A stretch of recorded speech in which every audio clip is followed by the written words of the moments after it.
ચાલો આજના વિષયમાં ઊંડાણપૂર્વક વાત કરીએ. આપણી પાસે કેટલાક રસપ્રદ કોરિયન ધર્મશાસ્ત્રીય ગ્રંથોના અંશો છે અને તેનું શીર્ષક જ ખૂબ વિચારવા જેવું છે. હા, શીર્ષક છે સર્જન તરીકે આવીને સમય અને અવકાશ પર શાસન કરવાનો અધિકાર વારસામાં મેળવવો. બરાબર. આ શીર્ષક પોતે જ એક મોટી વાત કહી જાય છે. ચોક્કસ. તેમાં શક્તિ, વારસો અને નમ્રતા જેવા મોટા ખ્યાલો સમાયેલા છે. બિલકુલ. અને આપણો હેતુ આ ગ્રંથોમાં છુપાયેલા ઊંડા પ્રતિકાત્મક જોડાણોને ખોલવાનો છે. એટલે આપણે પ્રાયશ્ચિતનો દિવસ, ઈસુ ખ્રિસ્તની ભૂમિકા અને તારણની પ્રકૃતિ જેવા વિષયો પર ધ્યાન આપીશું. હા, પણ ચાલો શરૂઆત એક એવા સવાલથી કરીએ જે કદાચ વિચિત્ર લાગે. કયો સવાલ? કે હજારો વર્ષો પહેલા રણના એક મંદિરમાં ધૂપ બાળવાની વિધિ અને બ્રહ્માંડના અંતમાં બનનારી એક મહાન ઘટના વચ્ચે શું સંબંધ હોઈ શકે? અચ્છા, આ ખરેખર એક ઉત્તમ શરૂઆત છે. ચલો આ રહસ્યમય કડીને સમજવાનો પ્રયત્ન કરીએ. અને કેવું છે કે આ ગ્રંથો બરાબર આ જ જોડાણથી શરૂ થાય છે. તો આ ગ્રંથોની શરૂઆત બાઇબલના લેવીય પુસ્તકમાં વર્ણવેલી એક ખૂબ જ ચોક્કસ વિધિથી થાય છે. હા, પ્રાયશ્ચિતના દિવસની વિધિ. બરાબર. વર્ષમાં એકવાર પ્રમુખ યાજક વેદી પરથી સળગતા અંગારા અને પેલો ખાસ સુગંધિત ધૂપ લઈને પડદાની પાછળ જાય છે. હા, પરમ પવિત્ર સ્થાનમાં ત્યાં તે કરારકોશ પર ધૂપનો ધુમાડો કરે છે. જેથી ઈશ્વરની હાજરીમાં તેનું મૃત્યુ ન થાય. આ એક ખૂબ જ ગંભીર અને પવિત્ર વિધિ હતી. હા, અને અહીં જ આ ગ્રંથો એક મોટો વળાંક લે છે. બિલકુલ. તેઓ કહે છે કે આ પૃથ્વી પરની વિધિ તો માત્ર એક પડછાયો હતી, એક ઝલક. અને તેની વાસ્તવિકતા સ્વર્ગમાં છે. હા, જેનું વર્ણન બાઇબલના અંતિમ પુસ્તક પ્રકટીકરણમાં જોવા મળે છે. ત્યાં એક દેવદૂત સોનાની વેદી પાસે ઊભો છે અને તેને ઘણું ધૂપ આપવામાં આવે છે. અને આ ધૂપ સંતોની પ્રાર્થનાઓ સાથે ભળીને ઈશ્વર સમક્ષ ચડે છે. બરાબર. આ ગ્રંથો દાવો કરે છે કે લેવ્ય પુસ્તકની વિધિ એ આ સ્વર્ગીય ઘટનાનું નાનું ભૌતિક સ્વરૂપ હતું. એક મિનિટ અહીં રોકાઈએ. રણમાં આવેલા એક તંબુમાં થતી વિધિને બ્રહ્માંડના અંત સાથે જોડવી એ તો બહુ મોટો કૂદકો છે. હા, છે તો ખરો. આ ગ્રંથો આ બે બાબતોને જોડવા માટે કયો તર્ક આપે છે? શું આ જોડાણ કોઈ સામાન્ય વાચક માટે સ્પષ્ટ હોઈ શકે? સારો પ્રશ્ન છે. જુઓ, આ ગ્રંથોનો તર્ક પડછાયો અને વાસ્તવિકતાના સિદ્ધાંત પર આધારિત છે. એટલે કે જેમ કોઈ ઇમારતનો બ્લુપ્રિન્ટ એ વાસ્તવિક ઇમારત નથી, પણ તેના વિશે બધું જ જણાવે છે. ઓકે. તેમજ જૂના કરારની વિધિઓ એ સ્વર્ગમાં બનતી વાસ્તવિક ઘટનાઓનો બ્લુપ્રિન્ટ હતી. ધૂપ એ માત્ર સુગંધ ન હતી, તે સંતોની પ્રાર્થનાઓનું પ્રતીક હતું. અચ્છા. અને પૃથ્વી પરનો યાજક એ સ્વર્ગીય સેવકોનું પ્રતીક હતો. બરાબર. આ ગ્રંથો કહે છે કે પ્રકટીકરણમાં આપણે તે વાસ્તવિક ઇમારતને આકાર લેતી જોઈએ છીએ. આ સમજાયો. તો આ સ્વર્ગીય ધૂપ અને પ્રાર્થનાઓનું શું થાય છે? અહીંથી વાત સાત રણશિંગડા તરફ વળે છે. બિલકુલ. આ ગ્રંથો કહે છે કે જેમ જેમ 7 દેવદૂતો એક પછી એક રણશિંગડું વગાડે છે, તેમ તેમ આ વાસ્તવિક પરમ પવિત્ર સ્થાન પેલી પ્રાર્થનાઓના ધૂપથી ભરાતું જાય છે. અને આ ધૂપને તારણની સુગંધ પણ કહેવામાં આવ્યો છે. હા, અને પછી આવે છે ક્લાઇમેક્સ, જ્યારે 7મું અને અંતિમ રણશિંગડું વાગે છે. ત્યારે સ્વર્ગીય મંદિરનો પડદો ફાટી જાય છે. બરાબર. ઈશ્વર સુધી પહોંચવાનો માર્ગ સંપૂર્ણપણે ખુલી જાય છે અને મહાપ્રાયશ્ચિતનો દિવસ શરૂ થાય છે. અને આ મહાપ્રાયશ્ચિતનો દિવસ એટલે શું? જેમને ખબર નથી તેમના માટે કહી દઈએ કે યહૂદી પરંપરામાં આ વર્ષનો સૌથી પવિત્ર દિવસ હતો. હા, જ્યાં યાજક લોકોના પાપોનું પ્રાયશ્ચિત કરવા ઈશ્વરની હાજરીમાં જતા. પણ અહીં તો આ કોઈ એક દિવસની વાત નથી લાગતી. આ ગ્રંથો તેને એક બ્રહ્માંડીય સ્તર પર લઈ જઈ રહ્યા છે. તમે સાચું પકડ્યું. આ કોઈ 24 કલાકનો દિવસ નથી. આ એક યુગ છે, એક અંતિમ પ્રક્રિયા. અને તેનો હેતુ માત્ર પાપોની માફી આપવાનો નથી. આ ગ્રંથો અનુસાર તેનો હેતુ સર્જેલા તમામ જીવોની સ્વતંત્ર ઈચ્છાને સંપૂર્ણ બનાવવાનો છે અને પાપની સંભાવનાને જડમૂળથી નાબૂદ કરવાનો છે. પાપની સંભાવનાને જ નાબૂદ કરવી, આ તો બહુ મોટી વાત છે. શું આનો અર્થ એ નથી કે સ્વતંત્ર ઈચ્છા જ ખતમ થઈ જાય? અચ્છા. જો પાપ કરવાનો વિકલ્પ જ ના હોય તો શું તે સાચી સ્વતંત્રતા કહેવાય? આ ગ્રંથો આ વિરોધાભાસને કેવી રીતે સમજાવે છે? આ ખૂબ જ ગહન પ્રશ્ન છે. જુઓ, ગ્રંથોનો જવાબ એ છે કે તે સ્વતંત્ર ઈચ્છાનો અંત નથી, પણ તેની પરિપૂર્ણતા છે. પરિપૂર્ણતા? હા, તે એવું કહે છે કે સાચી સ્વતંત્રતા એ નથી કે આપણે ખરાબ પસંદ કરી શકીએ, પણ એ છે કે આપણે એટલા સંપૂર્ણ બની જઈએ કે ખરાબ પસંદ કરવાની ઈચ્છા જ ન થાય. મતલબ પ્રેમ અને સમજ એટલા સંપૂર્ણ હોય કે પાપનો વિચાર જ અર્થહીન બની જાય. બરાબર. પ્રાયશ્ચિતનો દિવસ આ જ સંપૂર્ણતા લાવવાની પ્રક્રિયા છે. અને આ સમયગાળા દરમિયાન પ્રકટીકરણ કહે છે કે જ્યાં સુધી 7 વિપત્તિઓ પૂરી ન થાય ત્યાં સુધી કોઈ મંદિરમાં પ્રવેશી શકતું નથી. હા, જે બરાબર લેવીના નિયમ જેવું જ છે, જ્યાં યાજક પ્રાયશ્ચિત કરતો હોય ત્યારે કોઈને મંડપમાં રહેવાની મંજૂરી નહોતી. તો આપણે જોયું કે કેવી રીતે એક મંદિરની વિધિ બ્રહ્માંડીય પ્રાયશ્ચિતનો સંકેત આપે છે. પણ આ સિદ્ધ કેવી રીતે થાય? આ ગ્રંથો પાપ, મૃત્યુ અને પુનરુત્થાન વચ્ચે કેવો તાર્કિક સંબંધ સ્થાપિત કરે છે? અહીં આ લખાણો એક સીધી સાદી પણ શક્તિશાળી ગણતરી રજૂ કરે છે. તે આ પ્રમાણે છે. ઓકે. જો તમે પાપ પર વિજય મેળવો તો તમે મૃત્યુ પર વિજય મેળવો છો, કારણ કે પાપનું પરિણામ મૃત્યુ છે. અને જો તમે મૃત્યુ પર વિજય મેળવો તો તેનું પરિણામ પુનરુત્થાન છે. તો આ તર્ક મુજબ પુનરુત્થાન એ પાપ પરના વિજયનો અંતિમ અને નિર્વિવાદ પુરાવો છે. હા, તે કોઈ ચમત્કાર માત્ર નથી, પણ એક તાર્કિક પરિણામ છે. અને આ પુરાવો બ્રહ્માંડ માટે નિર્ણાયક છે. બરાબર. તે ઈશ્વરની આજ્ઞાઓની સત્યતા અને યોગ્યતાને સાબિત કરે છે. આ ગ્રંથો કહે છે કે જ્યારે ઈશ્વરના સાક્ષીઓ એટલે કે શહીદોની એક પૂર્વનિર્ધારિત સંખ્યા પૂર્ણ થાય છે, ત્યારે પુરાવાનો આ જથ્થો પૂરો થઈ જાય છે. હા, અને તે જ ક્ષણે 7મું રણશીંગણું માગે છે, જે પ્રથમ પુનરુત્થાનની શરૂઆત કરે છે. તો આ શહીદો માત્ર પીડિત નથી, પણ તેઓ આ મહાન બ્રહ્માંડીય દલીલમાં પુરાવા રજૂ કરી રહ્યા છે. બિલકુલ. તેમના બલિદાનથી એ સાબિત થાય છે કે ઈશ્વરની આજ્ઞાઓનું પાલન કરવું શક્ય અને યોગ્ય છે, ભલે તેનું પરિણામ મૃત્યુ હોય. તેમની સાક્ષી એ અંતિમ પુરાવો છે. હા, તે ઈશ્વરની ભલાઈ અને તેમના નિયમોની સત્યતા વિશેની દરેક શંકાને દૂર કરે છે. અને પછી આ સાબિતી પછી ગ્રંથો કહે છે, સર્જેલા જીવો કોઈપણ સંકોચ, ભય કે શંકા વિના ઈશ્વરને પ્રેમ કરી શકે છે. અને જ્યારે ઈશ્વર માટેનો પ્રેમ સંપૂર્ણ અને બિનશરતી બને છે, ત્યારે પાપની સંભાવના જ નાશ પામે છે. આ તે ક્ષણ છે જ્યારે મહાન પ્રાયશ્ચિતની પ્રક્રિયા ખરેખર શરૂ થાય છે. શું વાત છે! તો પુનરુત્થાન એ માત્ર વ્યક્તિગત તારણની ઘટના નથી, પણ સમગ્ર બ્રહ્માંડ સમક્ષ ઈશ્વરના ચરિત્રને સાબિત કરતો અંતિમ પુરાવો છે. બરાબર. આ બધાની કેન્દ્રીય વ્યક્તિ ઈસુ ખ્રિસ્ત છે. આ ગ્રંથો તેમના અને પવિત્ર સ્થાન વચ્ચે અદ્ભુત સમાનતાઓ દર્શાવે છે. હા, આ ગ્રંથો ઈસુને પવિત્ર સ્થાનના દરેક ભાગ સાથે જોડે છે. તે એક લાંબી અને કાવ્યાત્મક યાદી છે. જેમ કે તેઓ કહે છે કે ઈસુ પોતે જ પરમ પવિત્ર સ્થાન સુધી પહોંચવાનો માર્ગ છે. તેઓ દહનીય અર્પણની વેદી પરનું પ્રાયશ્ચિત છે. શુદ્ધિકરણ માટેની કુંડીનું પાણી પણ છે. હા, તેઓ મંદિરનો દરવાજો છે, મેજ પરની જીવનની રોટલી છે, દીવીનો પ્રકાશ છે અને ધૂપ વેદી પરનો સુગંધિત ધૂપ છે. આ યાદી ઘણી લાંબી અને ગહન છે. ચાલો માત્ર યાદી વાંચવાને બદલે એક બે ઉદાહરણોને ઊંડાણથી સમજીએ.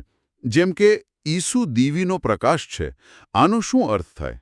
જુઓ, પ્રાચીન મંદિરમાં પરમ પવિત્ર સ્થાનમાં કોઈ બારીઓ નહોતી. ખરું.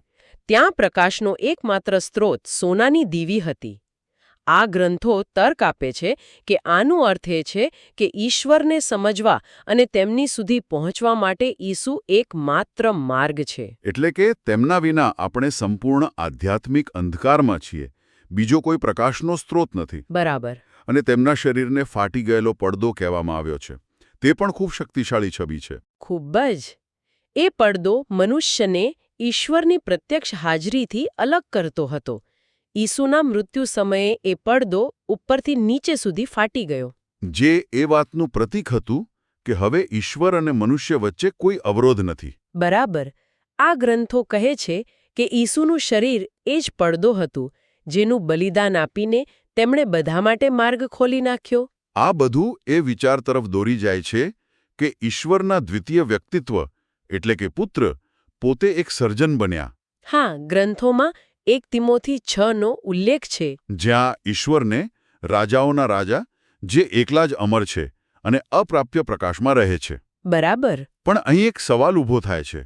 જો ઈશ્વરના પુત્ર પોતે જ ઈશ્વર હતા તો તેમને એક સર્જન બનવાની અને સમય અને અવકાશનો વારસો મેળવવાની શું જરૂર હતી? હા, જે વસ્તુ પહેલેથી જ તેમની હતી તેને વારસામાં મેળવવાની આ ઔપચારિકતા શા માટે? બરાબર.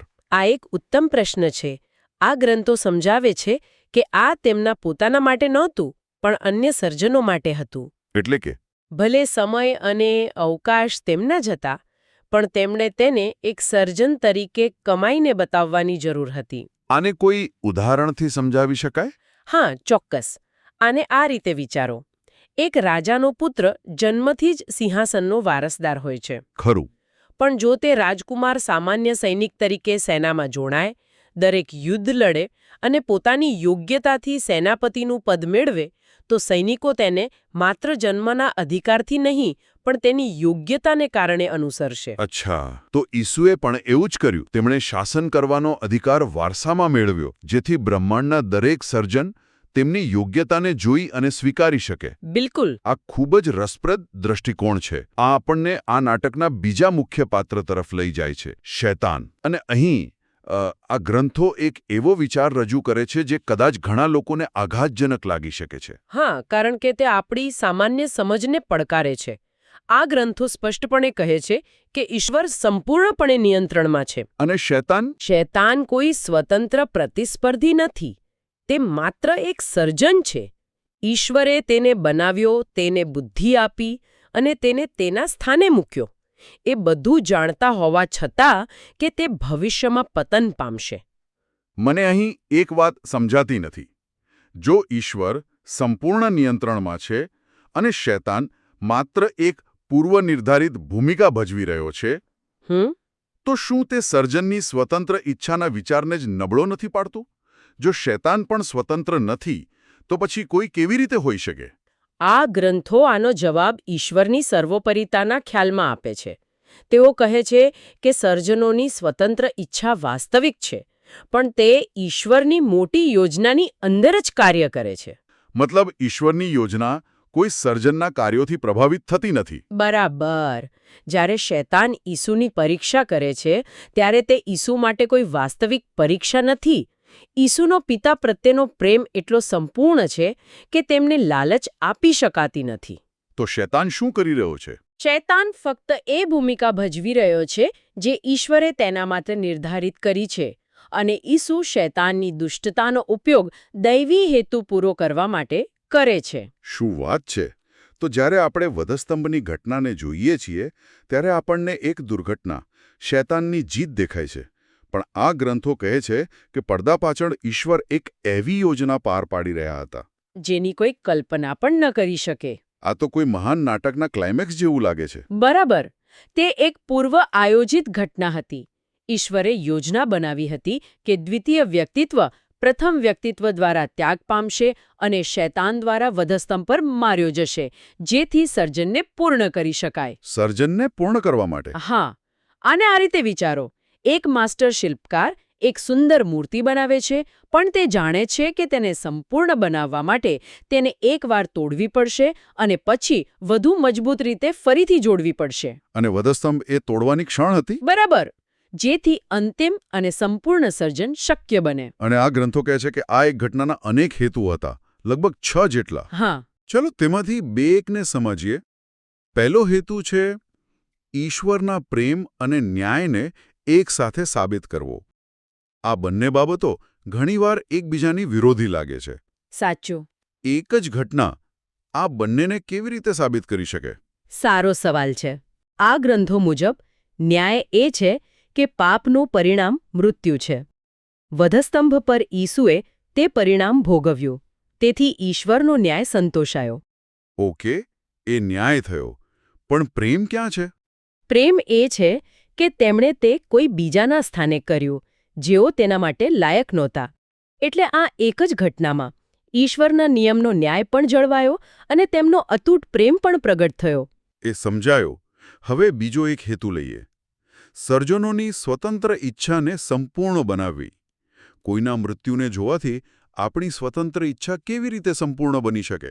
આ ગ્રંથોનો તર્ક એ છે કે વધસ્તંભ બે બાબતોને સ્પષ્ટપણે છતી કરે છે. કઈ બે બાબતો? પ્રથમ, તે પાપના અંતિમ પરિણામને દર્શાવે છે કે પાપ એટલું ભયંકર છે કે તે સંપૂર્ણ પ્રેમના મૂર્ત સ્વરૂપને પણ મારી નાખે છે. અને બીજું? બીજું, તે ઈશ્વરના પ્રેમની અંતિમ ઊંડાઈને દર્શાવે છે કે તેઓ પોતાના પુત્રનું બલિદાન આપવા પણ તૈયાર હતા. અને જ્યારે કોઈ સર્જન આ બે ચરમસીમાઓને જુએ છે, પાપની ભયાનકતા અને પ્રેમની મહાનતા, ત્યારે તેને ઈશ્વરની તરફેણમાં શાશ્વત અને સંપૂર્ણ માહિતગાર નિર્ણય લેવા માટે જરૂરી બધી જ માહિતી મળી જાય છે. આ રીતે તેની સ્વતંત્ર ઈચ્છા સંપૂર્ણ બને છે. અને બીજા હેતુઓમાં આજ્ઞાઓનું પાલન કરવાનું ઉદાહરણ પૂરું પાડવું, પાપોની માફી મેળવવી, શહીદોની સંખ્યા પૂર્ણ કરવી અને અંતે સમય અને અવકાશમાંથી પાપને જળમૂળથી નાબૂદ કરવાનો સમાવેશ થાય છે. હા, આ બધા હેતુઓ એક જ લક્ષ્ય તરફ દોરી જાય છે, સર્જનની સંપૂર્ણતા. તો ચાલો આ બધી બાબતોને એક સાથે જોડીએ. આપણે રણના એક તંબુમાં થતી ધૂપની વિધિથી શરૂઆત કરી. હા. અને જોયું કે તે એક બ્રહ્માંડીય નાટકનો પડછાયો છે જ્યાં સંતોની પ્રાર્થનાઓ ઈશ્વર સમક્ષ પહોંચે છે. ખરું.